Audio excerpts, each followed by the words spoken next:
Kasat Reskrim Polres Jaktim AKBP Ahsanul Mukafi mengatakan pihaknya langsung menelusuri ke TKP untuk mencari tahu kebenaran peristiwa yang terjadi pada Rabu tanggal 26 Januari tahun 2022.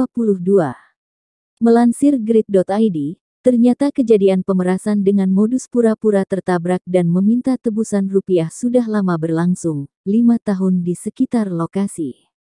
Ahsanul membenarkan saat itu ada dua laki-laki yang berboncengan motor mengejar sebuah mobil Avanza. Kedua laki-laki itu hendak menyetop mobil Avanza dengan dalih meminta pertanggungjawaban akibat kaki yang dilindas. Di dalam mobil itu, terdapat satu laki-laki yang mengemudikan mobil dan dua perempuan sebagai penumpang. Tiba-tiba pelaku turun dengan kaki terpincang-pincang dan menghadang mobil dari depan. Pelaku laki-laki yang posisi bonceng lari mengejar mobil Avanza warna hitam menyetop di depan mobil dengan berteriak, menunjuk kaki seolah-olah terlindas mobil yang dikendarai korban, kata AKBP Ahsanul. Bukan cuma itu, pelaku juga sempat berteriak kepada pengendara lain yang melintas dan warga sekitar bahwa kakinya habis dilindas oleh pengendara mobil Avanza. Padahal hal tersebut hanya akal-akalan pelaku.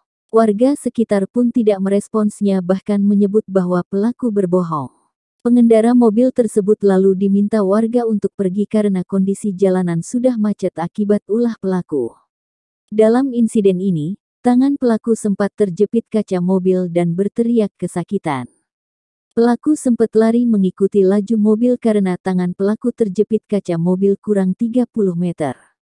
Akhirnya tangan pelaku bisa lepas dari jepitan kaca mobil.